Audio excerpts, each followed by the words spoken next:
Well, tonight, ahead of the much-awaited Building Bridges Task Force report, which is expected to be handed over to President Uhuru Kenyatta and former Prime Minister Raila Odinga anytime before Tuesday, K24 can reveal details of the report that will transform the country's governance and electoral system and put an end to the perennial divisions and bloodletting, or at least this is what they hope it will do. A confidential report, I beg your pardon, that was prepared by the BBI technical team proposes a single 7-year term presidency where the president will be elected by an electoral college of the legislature. The BBI report, which heavily borrows from the Yashpal Gai Bomas draft, further proposes the restructuring of the executive to introduce a prime minister's position. Parliament will also be restructured to make the Senate the upper house while reducing the number of senators from the current 67 to 29 senators. The BBI report, whose recommendations are likely to be subjected to a referendum, also proposes a drastic reduction in the number of MPs in the National Assembly. That's from the current 349 to 180 MPs, with all nominated positions being abolished.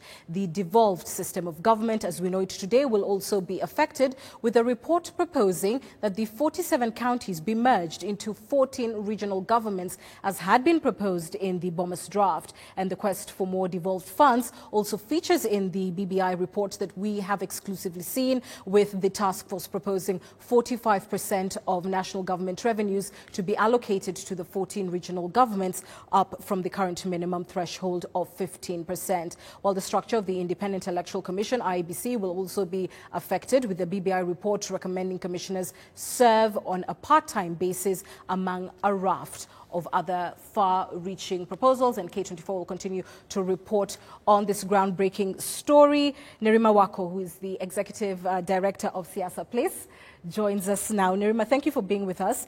The big issue from the report which we have seen appears to be the change from the presidential to the parliamentary system. What do you make of that? Is it good for country, and why? I believe that for our country, it might be helpful, but I don't know if it's now, considering that there are countries that have that system that works for them, including Germany. And they are, I guess, looking at also Tanzania, which has a similar system. But we should be concerned as to why every election cycle, why do Kenyans become nervous and tense? Why is it a do-or-die situation? And that's the bigger question. It's not a matter of individual and having some form of council to be able to select or elect a prime minister. I believe that we've given our people the taste of devolution, which has also seen, unfortunately, the involvement of clanism. What we're talking about in the counties is now majority tribes, and now they've tasted that leadership, and we have even more marginalization, the mushrooming of vernacular stations and things like that. And I think we are already headed in another trajectory. And these are now concerns. What becomes of now the county governments or governors in that aspect? It's not just about the presidency, because we have seen now governors having a lot of access to resources and power as well in the counties. Yeah, so let's talk about that specifically, because you've jumped to it. The proposals are introducing that third tier of government, which you've mentioned, which is a regional tier. So you have the 14 regional governments and assemblies, and still maintaining the 47 counties, also giving 45% of national revenue to that entire rethought devolved system. Does it substantially strengthen devolution in your view, or are we just going to see more offices created, meaning the taxpayer is paying more? I believe that devolution does need more resources. I agreed with the aspect where more resources is going toward the counties and not national government. That I am 100% agreeing with.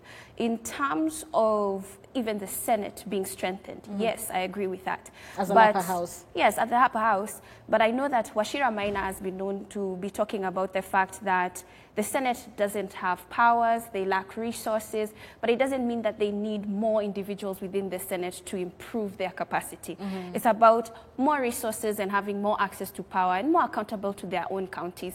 Because at the moment we have senators who do not have allegiance to their counties and do not really have a role. You see a lot of them based in Nairobi and not really in their home counties. But even so, when we talk about the tier system, I think that there are some counties that we can consider about merging where they don't necessarily have to be separated. But then what would that look like? I believe that as a country we move toward change too rapidly, while change should be progressive and slow. I don't think it would still be 14. I believe that there are some counties who have now tasted their independence and they love it. There are some that are progressing extremely well and others are still struggling with progressing. Yeah. So what would that mean for them? Yeah, but they're talking about 14 regional governments, the big blocks for economic viability, while still maintaining the 47 counties. But I hear you. And finally, BBI is also proposing what you could call a mix of the proportional representation and first-past-the-post system. Does this solve the problem of divisive elections? I don't think that it does. I don't think that it does. The reason why we have divisive elections or even politics is the fact that it's linked to resources. When communities feel that there are people who are more equal than others, there are communities who have more access than others, that's the root problem. But even so, there was a recent study that was done where counties that have the least contribution to our country GDP have members of county assembly who have the highest perks. And so what we should be concerned about, which I feel the report should be focused on mainly, is accountability. Not just oversight and audit, social accountability, the people's power to hold leaders accountable, and putting more stricter rules in Chapter 6 on integrity and having individuals even lose their positions of power if they're involved with a particular case and having to step down. Those are the things that I needed to see pushed out more. All right, and of course we'll be giving you more analysis. That report is expected to be presented before the President and the former Prime Minister before Tuesday this week, and you want to keep it to K24 for more. And finally, our punchline tonight. Now, today, the President paid tribute to journalists who speak truth to power, and that is exactly what we intend to do. Now, Kenya is a country that's full of heroes, yet when it comes to state honor, as we've seen on this program, oftentimes political patronage takes the day.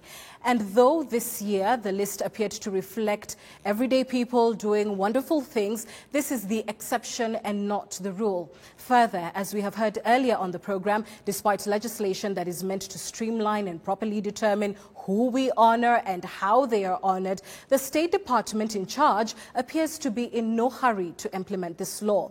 But what is more worrying is that at a time when Kenya is reeling under high employment rates, corruption, spiraling debt, and poor service delivery in many key institutions, President Kenyatta has more than once said that he is tired, and what more do we expect of him?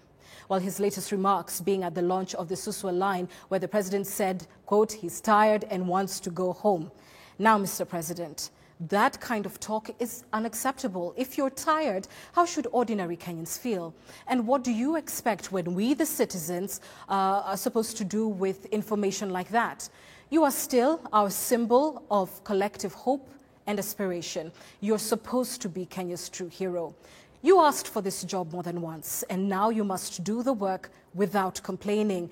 And as human as you are, you do yourself and this republic no favors when you appear angry, uninspired, or ready for retirement. Kenya deserves you, Mr. President, as vibrant and as committed as you were when you were asking for our votes. 3 years is a long time. There is still an opportunity to finish the race strong. But you must join the rest of Kenyans in the fight for the soul of our country and for the future of our children. That is the real meaning of heroism.